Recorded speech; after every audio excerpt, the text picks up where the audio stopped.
Emang sulit ya Pak buat investasi? Banyak sih yang ngeluhin sih Pak. Sulit. Saya pengalaman sendiri. Iya.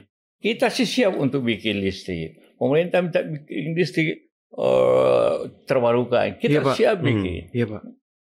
Siap bangun juga langsung di 2 tempat. Tapi ini pemerintah PLN itu tidak perhatikan, tidak peduli.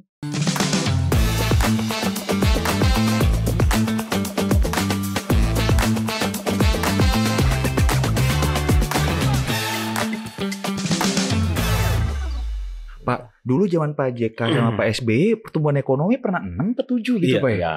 Itu gimana ceritanya bisa begitu Pak? Mungkin bisa di-sharing gitu Pak? Pada waktu itu tentu kan 2004 setelah kita semua walaupun secara besaran ekonomi masih lebih besar sekarang. Iya betul Pak.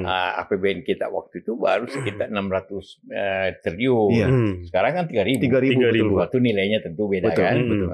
Beda. Itu semua terjadi akibat mulai ekonomi kita setelah habis krisis berkembang kembali dan juga utang negara pemerintah tidak besar karena utang sekarang itu kurang lebih 8.000 triliun itu menyebabkan bunga cicilan kan besar menghabiskan anggaran Pak jadi APBN besar 3.200 tapi ini sepertiganya habis untuk utang dan bayar bunga. Iya. Kalau dulu itu kecil. Kok bisa Pak? Kecil Pak? Karena utang negara waktu itu hanya 2.000 triliun. Bagaimana mendorong ekonomi? Kan kalau sekarang bilang utang digedein untuk biayain APBN buat mendorong ekonomi Pak. Itu zaman gimana? waktu sama Jokowi itu susahnya yang kedua. Iya, Pak. Pertama masih oke. Iya Pak. Zaman saya. Iya Pak. Tapi setelah penggunaan macam-macam, saya juga masih di situ juga tentu tanggung jawab. Itu bisa selama anggaran itu dipakai dengan betul. Tapi dipakai macam-macam kayak pakai untuk bangun IKN, begitu banyak subsidi, kemudian biaya kemarin pemilu, betul. Nah, semua itu kan menyebabkan basis anggaran pemerintah menurun kemampuannya, yang menyebabkan ekonomi masyarakat juga menurun, apalagi karena birokrasi dan kemudian masyarakat juga keamanan juga dikeluhkan dan korupsi tentu dikeluhkan masyarakat luas termasuk luar negeri, maka investasi kita dibanding negara-negara Asia lainnya menurun. Jadi pengangguran cenderung naik jadinya. Kalau itu berarti daya beli masyarakat turun. Kalau daya beli masyarakat turun seperti itu. Bapak singgung tadi efisiensi anggaran Pak. Yang kita tahu kan pemerintah mengupayakan itu dan dialihkan untuk program makan bergizi gratis, dan antara dan lainnya. Kalau Bapak melihatnya itu hal yang bagus atau gimana Pak? Ada dialihkan tapi lebih besar semuanya jadi begini. Banyak juga salah pengertian. Kata efisiensi itu seakan-akan katakanlah uang kita 100, tapi supaya kita lebih efisien kita hanya belanjakan 60, 40 kita simpan dan untuk keperluan lain. Betul. Ini bukan begitu. Memang anggaran kita, pemasukan kita bukan 100, memang tinggal 70. Jadi bukannya mengalihkan, tapi memang tidak ada uangnya. Iya. Yang namanya efisiensi itu bukan mengalihkan, memang tidak ada pemasukannya. Karena pajak kita turun sebenarnya. Pajak turun berarti karena penerimaan negara turun. Dan di lain pihak utang naik. Waduh. Jadi dua hal. Pak kalau Pak JK sarannya apa Pak kalau dengan kondisi kayak gini Pak? Ya pertama tegakkan hukum dan birokrasi yang baik supaya ada keyakinan orang. Kedua, ya kita mengatur APBN itu seefisien mungkin, tapi yang memenuhi syarat yang baik dan membuka jalur investasi baik dalam dan luar negeri. Sekarang ini kalau orang investasi sulitnya kayak apa? Iya betul. Emang sulit ya Pak buat investasi? Banyak sih yang ngeluhin sih Pak. Sulit. Saya pengalaman sendiri. Kita sih siap untuk bikin listrik. Pemerintah minta bikin listrik terbarukan. Kita siap bikin. Iya, Pak. Siap bangun juga langsung di 2 tempat. Tapi ini pemerintah PLN itu tidak perhatikan, tidak peduli. Nggak didukung maksudnya Pak ya, diberi kemudahan, didukung. Ya, dan tidak mengaturnya dengan baik. Padahal mereka butuh. Harga juga nggak kompetitif gitu. Iya, ya harga sih kita bisa bicarakan. Tapi justru mau bicara pun enggak. Nah itu yang terjadi. Udah banyak begitu. Belum lagi keluhan itu Pak, ormas Pak. Iya. Kan itu gimana tuh Pak menurut Pak JK Pak? Itu ormas yang terjadi itu kan bukan karena ormas itu ingin apa? Karena mereka nganggur. Oke. Harus cari jalan keluar ya berarti Pak, beri mereka pekerjaan supaya mereka nggak. Iya kalau mereka kerja semua mana ada ormas di jalan. Itu problem. Berarti problem sebenarnya adalah solusinya bukan tangkapin mereka. Ya usahakan beri lapangan pekerjaan, buka lapangan pekerjaan.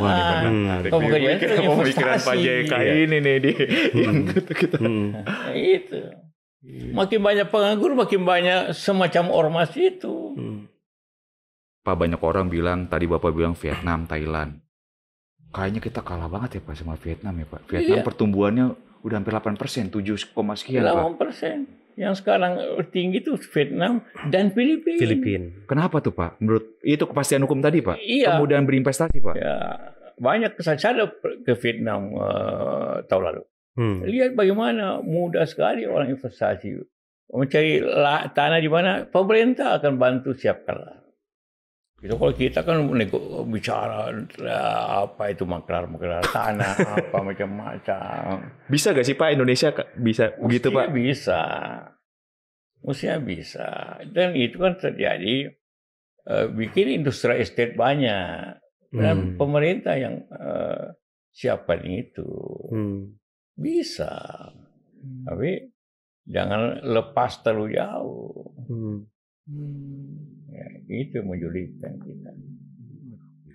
Pak terkait industri ini Bapak tadi sempat bilang carikan mereka lapangan pekerjaan untuk ormas misalnya. Tapi kan kita tahu industri itu kan semakin lama khususnya manufaktur ya Pak. Deindustrialisasi maksudnya. Deindustrialisasi. Terjadi gak sih Pak deindustrialisasi menurut Pak JK? Bapak JK kan udah dari pemerintahan makin turun perannya. Awal tahun 80-90-an itu tinggi. Industrialisasi itu, tapi menurun karena itu sering orang deindustrialisasi. Betul Pak. Iya. Tidak berarti tidak ada industri, tidak, pertumbuhannya itu menurun. Iya Pak. Secara persentase. Benar. Menurun. Naik. Kalau kita terbang di atas Kerawang, Bekasi, Tangerang, itu kan penuh dengan industri. Pabrik semua Pak ya. Iya, kita lihat dari atas. Sepanjang tol MBC ke Bogor, kita lihat itu semua ada. Tetapi pertumbuhannya tidak sebaik beberapa tahun yang lalu. Betul. Menurut kalah dengan katakanlah Vietnam, kalah dibanding Cina dan sebagainya. Bahwa seperti tadi ditanyakan bisa saja supaya lebih murah industri dari Cina tidak segampang itu, mungkin butuh waktu setahun baru bisa pindah, tidak langsung angkat tidak. Benar. Nah itu butuh pelatihan. Padahal situasi sudah lain. Jadi harus bergerak cepat Pak ya. Apa iya, gimana? jadi memang kita harus usaha betul bersama-sama antara pemerintah, pengusaha, birokrat, pemerintahan di daerah, di pusat. Harus kita betul-betul yakin bisa berbuat bersama-sama. Pemerintah udah mulai hilirisasi itu Pak. Nah, hilirisasi menurut Pak, menurut Pak hilirisasi itu khususnya untuk hasil kekayaan alam. Iya, betul. Lebih mineral dan sebagainya. Tetapi jangan kayak nikel. Kenapa nikel Pak? Semua bebas pajak. Insentifnya bertebaran. PPE-nya 0. Akhirnya yang nikmati semuanya dan hampir 90% Cina. Yang nikmati Cina aja. Jadi kenapa Cina bisa kemudian menjual barang murah? Antara lain karena dia mendapat barang murah dari kita. Yang hancur lingkungan. Lihat banjir kiri kanan sekarang. Iya. Jadi harusnya yang berbasis sumber daya alam itu jangan dikasih insentif ya Pak, justru Pak. Iya, harus ada pajaknya dong. Karena merusak lingkungan ya Pak ya. Bukan yang buat apa? Iya betul. Apa penghadapan negara? Betul. Iya. Itu kesalahan fatal itu, hilirisasi nikel itu. Oke. Jangan sampai pada zaman Pak Jokowi. Iya, yang betul. kedua, tahun 2000 aturannya. Betul. Jadi hilirisasi juga harus hilirisasi macam mana? Harus ada pajaknya, harus royaltinya tinggi. Iya. Karena kita punya kekayaan alam yang mahal itu jangan seenaknya dikasih. Kalau tidak ada yang mau, sudah simpan aja di situ. Menarik. Kita bisa. Dan jangan semuanya juga ke asing. Kita juga bisa. Bisa. Sekarang kan Pak, Cina itu udah bukan oil reserve lagi katanya Pak, tapi mineral kritis yang punya Indonesia, the reserve itu yang sekarang menjadi kekuatan dunia. Dan kita banyak nih Pak JK gimana ngelihatnya nih Pak? Kalau yang itu mineral kritis itu di Cina. Iya, di Indonesia nggak ada ya Pak? Ada juga tapi bukan itu yang mau dibeli Amerika, yang ditahan oleh Cina dia sendiri. Biasanya itu ada di gunung-gunung, kan rare itu. Jadi bahan mineral yang jarang gitu kan. Tapi kita sebenarnya kaya juga kan Pak terhadap sumber daya alam yang dibutuhkan dunia kita Pak. Kaya nikel, aluminium, bauksit, macam besi, tembaga, timah, macam-macam. Apa yang tidak ada di Indonesia? Betul. Tapi jangan diobral. Oke. Jadi hilirisasi itu diproses, setuju sejak dulu kita setuju. Tapi prosesnya itu harus utamakan produksi dalam negeri dan mereka harus bayar pajak, bayar royalti dengan benar. Dan jangan merusak lingkungan. Nikel itu penghasilan negara kecil sekali, tapi untuk rehabilitasi lingkungan, atau efek kerugian masyarakat karena banjir lingkungan jauh lebih besar daripada apa yang kita peroleh. Kampung saya kena, hanya Sulawesi kena. Jadi berdosa benar itu kebijakan itu. Waduh. Emang perusahaannya nggak dikasih kewajiban untuk membereskan hasil lingkungan yang terdampak? Ada royaltis, tapi 1,5%. Dan itu nggak bisa langsung direhabilitasi seketika, harus butuh waktu kan Pak? Kalau dilakukan dulu Inco, yang sekarang Vale. Itu bagus, terencana dia rehabnya. Ini yang dilakukan para pengusaha tambang kita dan Cina, asal garu aja. Kalau Anda ke Konawe, Morowali, atau di Maluku Utara, itu akan melihat bagaimana kerusakan lingkungan. Dan dampak terhadap ekonomi nggak sebesar yang kecil. Pak Jokowi selalu mengatakan kita mempunyai 500 triliun. Mana 500 miliar dolar atau berapa dolar? 50 miliar dolar. Tapi dilihat di cadangan devisa kan tidak masuk, tidak ada. Iya Pak. Jadi ketika ekspor yang tumbuh tinggi, ternyata cadangan devisa kita justru turun. Rupiah kita melemah. Dolarnya disimpan di ke Cina semua, ke Singapura. Terugi banyak dong Pak dengan kebijakan itu. Ruginya double berarti itu. Jangan hilirisasi seperti itu. Harus terencana dengan betul. Libatkan pengusaha dalam negeri. Iya, harus seperti itu.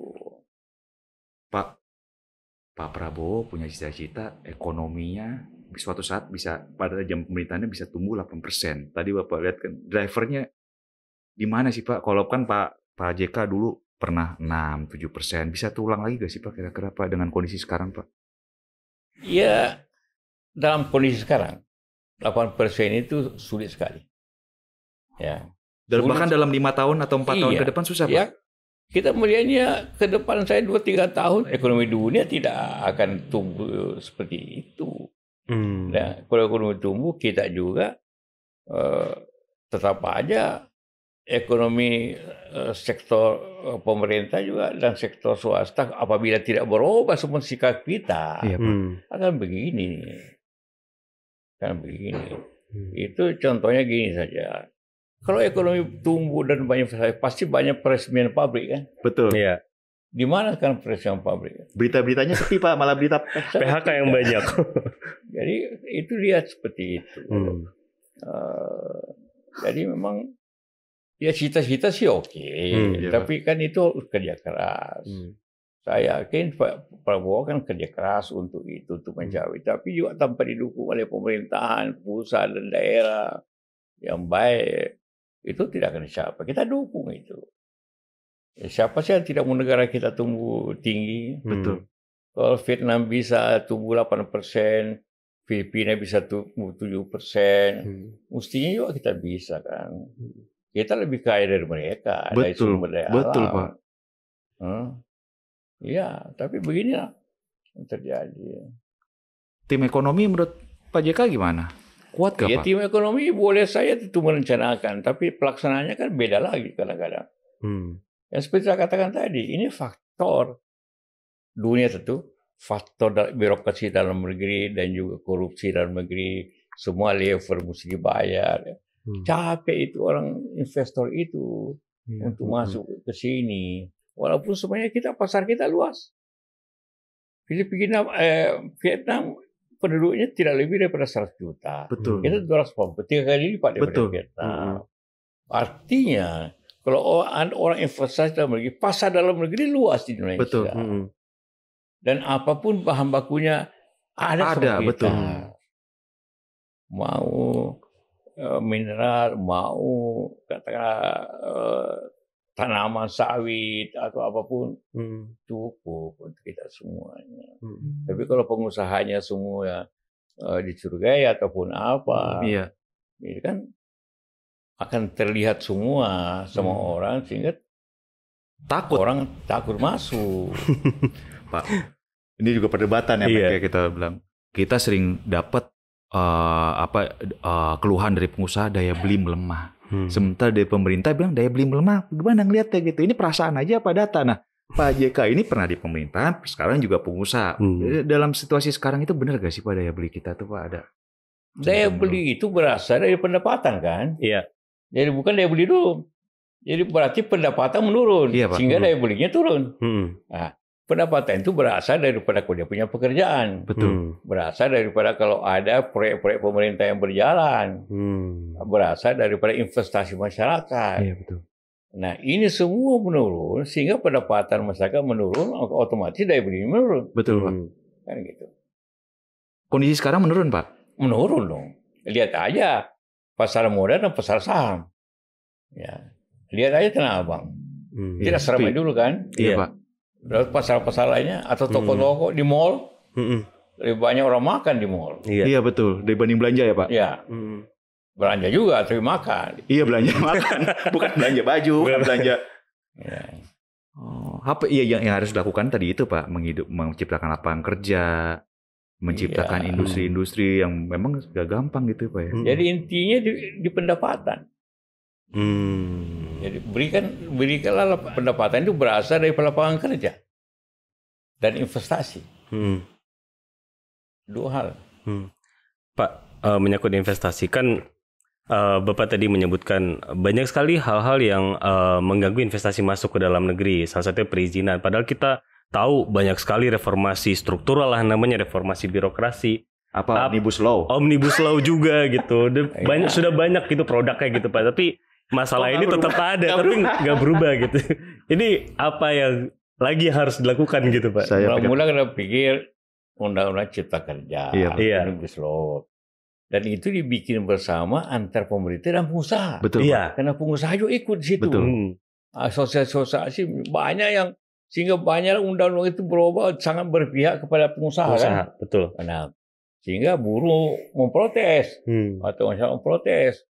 Tapi prakteknya, aturannya mungkin bagus ya Pak. Memberikan kesempatan. Tapi prakteknya di lapangan tidak seperti itu.